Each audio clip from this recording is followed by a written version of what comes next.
Nous avons voulu créer ce DVD afin de montrer l'importance des étirements dans la pratique sportive. En effet, qu'ils soient activo-dynamiques dans la phase d'échauffement ou passifs à la mi-temps et en fin de match, ou encore dans des séances spécifiques, ils seront un outil indispensable pour le bien-être du sportif.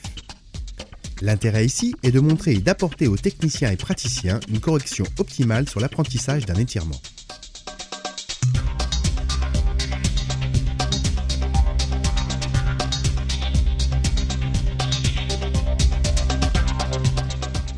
Les étirements sont connus et proposés de longue date par les éducateurs et les kinésithérapeutes. Avant, on parlait d'assouplissement, maintenant on parle véritablement d'étirement. Ce sont de véritables techniques qu'il faut connaître. De nombreux ouvrages leur sont consacrés et même de nombreuses études scientifiques. On sait que le fait de s'étirer régulièrement est un facteur efficace de lutte contre les blessures sur le long terme. D'autre part, tout médecin et kinésithérapeute en a fait l'expérience quotidiennement à son cabinet.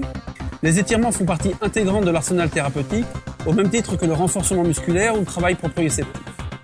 Enfin, je dirais que le footballeur est certainement parmi les sportifs les plus raides. Ne pas s'étirer est presque une faute professionnelle pour un footballeur. Et pour tous ceux qui encadrent les équipes, donc les kinésithérapeutes ou les entraîneurs, ne pas proposer des périodes d'étirement au cours de l'entraînement avant ou après les matchs peut être considéré comme une faute professionnelle. Quand s'étirer? Sans doute l'objectif va-t-il différer dès lors qu'on va s'étirer avant un match ou après un match, avant l'entraînement, pendant l'entraînement ou après. Mais en exagérant, on pourrait presque considérer chez le footballeur qu'on peut s'étirer à tout moment. Alors comment s'étirer? Il existe différentes techniques, du balistique au statique, du passif à l'actif. On utilise même des techniques de contracteurs-lâchés en rééducation.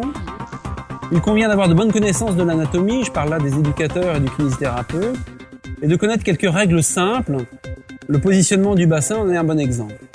Enfin, certainement, ce qu'il convient d'apprendre au patient, c'est de ressentir la tension douloureuse au niveau du groupe musculaire qu'il doit étirer.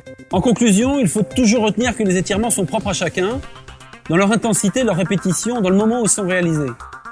Comme beaucoup de techniques, ils sont l'objet d'un apprentissage très jeune pour nous, vers l'âge de 12-13 ans, et c'est tout au long de sa vie de footballeur que chacun va et doit apprendre à maîtriser les techniques.